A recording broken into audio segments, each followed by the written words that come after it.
Sean bienvenidos y bienvenidas a este nuevo tutorial del primer tema de la asignatura de Teoría Política. El vídeo tiene como finalidad conocer el origen y la evolución de esta disciplina para que puedan comprender mejor el lugar que ocupa y ocupará la teoría política en el estudio de la res pública. En concreto, son tres los contenidos que este recurso visual ofrece. Primero, un acercamiento general al origen del concepto. Segundo, el conocimiento de las diferentes etapas históricas por las que ha pasado la disciplina. Y tercero, la distinción entre la ciencia política normativa y la ciencia política empírica, partiendo de algunos ejemplos. Informamos que el último bloque de esta unidad que aparece en la guía docente, el relativo a los juegos estratégicos de poder, será brevemente abordado en el segundo foro de discusión del tema 1 que se les ha planteado como actividad evaluadora. Antes de comenzar con las explicaciones señaladas, no está de más que recordemos el concepto básico de teoría política. Como ya hemos visto anteriormente, la teoría política es una disciplina a caballo entre la filosofía política, fuentes normativas del deber ser, y la ciencia política, fuentes empíricas del ser. Indaguemos en este aspecto. La política no es un área invariable de conocimiento cuyo carácter e intereses se dan por hecho o se presupone que son permanentes. Como disciplina, la política la definen quienes la practican. Por eso, la política descansa en el principio de que todo conocimiento es público y cuestionable y exige a los que la practican que aporten argumentos y datos que puedan convencer a otros. De ahí que la teoría política precise de normas deductivas que intenten relacionar los hechos con los valores. Pero ¿se ha considerado siempre igual? ¿Su significado ha ido variando a lo largo de la historia? Lo cierto es que la teoría política ha ido modulando su contenido en el tiempo y pueden destacarse tres etapas diferentes en su crecimiento como disciplina autónoma que es en la actualidad. La etapa de iniciación, desde 1930 hasta 1945, la etapa de incertidumbre, desde 1945 hasta 1970, y la etapa de consolidación, desde 1970 hasta nuestros días. En la etapa inicial, la teoría política se identifica con un tipo de reflexión sobre lo político que vincula su análisis conceptual con su dimensión histórica. Es decir, dirige su atención a analizar la relación entre los conceptos, las tradiciones y los pensadores políticos. Una segunda característica de esta etapa es que la teoría política se considera una dimensión importante del desarrollo académico de la ciencia política, pero no es una disciplina autónoma. Por otra parte, la teoría política se entiende como historia de las ideas políticas. George Sabine y su obra A History of Political Theory suponen todo un referente en este periodo y encarnan los postulados más emblemáticos de esta visión conceptual. Pasemos a la etapa de incertidumbre. Después de la Segunda Guerra Mundial, toma como fuerza el planteamiento positivista y científico de la política.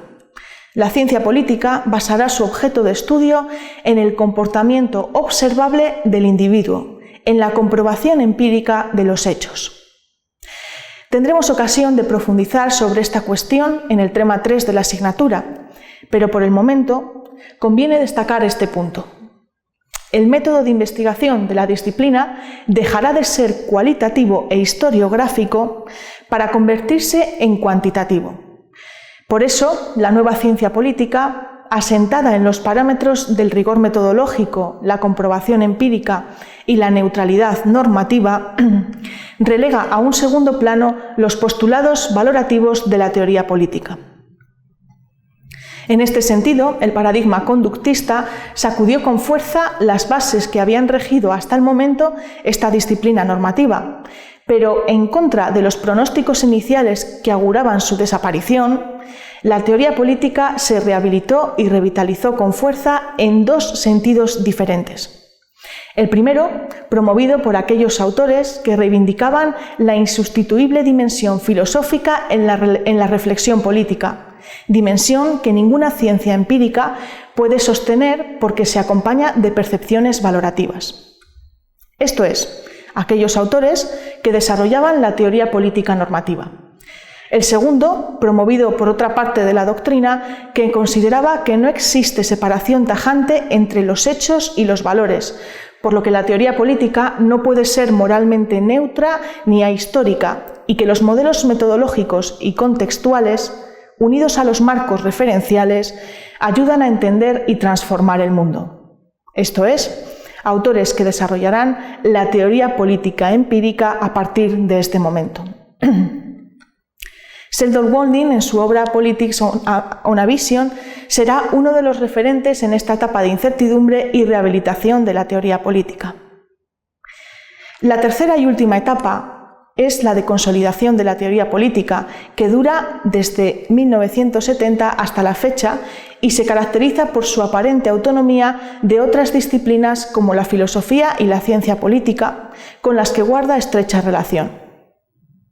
Además, se ha consagrado las dos dimensiones claras de la teoría política en normativa y empírica, si bien la doctrina coincide en señalar que la orientación normativa y moral de la disciplina ha descuidado la orientación descriptiva, reflexiva y explicativa. Es por eso por lo que voces autorizadas de la disciplina coinciden en situar a la teoría política en el contexto, de modo que sea capaz de entender, de explicar y de evaluar normativamente las prácticas políticas de los ciudadanos en contextos temporales y sociales diversos. Este es el gran reto de la disciplina. El tercer y último aspecto de la unidad didáctica que debemos abordar en este vídeo tutorial es el relativo a la distinción entre la ciencia política normativa y la ciencia política empírica. Después de las explicaciones precedentes, resulta reiterativo incidir en tal diferenciación, pero puede ser de interés que pongamos un ejemplo ilustrativo para explicar la teoría política desde su vertiente normativa y desde su vertiente epistemológica. No obstante, me repito en este punto a la diapositiva ya recogida en el anterior vídeo tutorial, pues es la que nos va a dar más pistas de cara a la preparación del epígrafe cuando situamos a la teoría política a caballo entre la filosofía normativa y la ciencia empírica. Les adelanto que cada una de estas dimensiones de la teoría política va a tener sus propios enfoques explicativos. Los enfoques de la teoría política normativa serán abordados en el tema 2 de la asignatura, utilitarismo, liberalismo, comunitarismo y marxismo, entre otros, y los enfoques de la teoría política empírica serán abordados en el tema 3, conductismo, institucionalismo, elección racional, etc. Pero ahora pongamos un caso concreto que nos sirva como ejemplo para poder entender las explicaciones del tema y las lecturas recomendadas del profesor Sartori. Hemos visto en esta unidad que una teoría política es un conjunto de proposiciones que están interrelacionadas al buscar una coherencia lógica interna, que son contrastables o falseables a partir de su contrafáctico, que permiten la acumulación de conocimiento, cuyo objetivo es la generalidad y que tienen aplicabilidad y operatividad en la realidad. De este modo, vemos cómo el ejemplo induce a postulados normativos, pero también a empíricos, haciendo alusión a las dos dimensiones de la disciplina. Como en toda investigación de tipo politológica, partamos de una hipótesis inicial sobre uno de los aspectos en los cuales opera la teoría política, cuál es el de los fundamentos del Estado. El Estado es el agente capaz de ejercer el uso exclusivo de la coerción social. Desde una aproximación normativa y descriptiva, podríamos enunciar dos proposiciones o principios axiomáticos.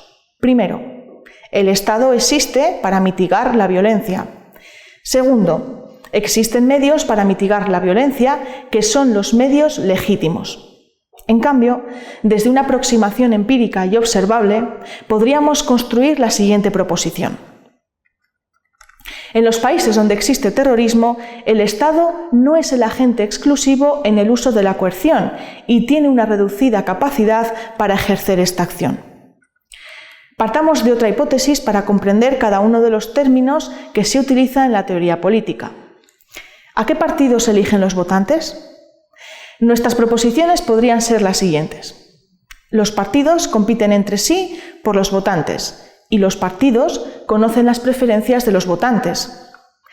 Estas dos proposiciones están interrelacionadas entre sí. Se parte de una generalidad para ir a lo particular. Además, son contrastables y falseables y superan el filtro de su contrafáctico, al enunciar erróneamente que los partidos no compiten entre sí por los votantes. Si conectamos estas proposiciones con las teorías para explicar el origen de determinados partidos políticos en Europa, solo es un ejemplo, podemos inferir que explicaciones como la de los Klivitz de hábitat, religión o clase social determinan y explican la emergencia de nuevos partidos en Europa que compiten por estos votantes. Con este vídeo finalizamos las explicaciones generales del primer tema de la asignatura. Soy consciente de la dificultad de abordar este primer bloque. Por eso les pido serenidad y constancia en las lecturas de los materiales y en la realización de las actividades propuestas. Es imprescindible asimilar bien estos conceptos iniciales para seguir avanzando en la asignatura. Y por supuesto, no duden en contactar conmigo si precisan de alguna aclaración concreta o de cualquier duda que les suscite la preparación de la materia. Muchas gracias por su atención y seguimos en contacto.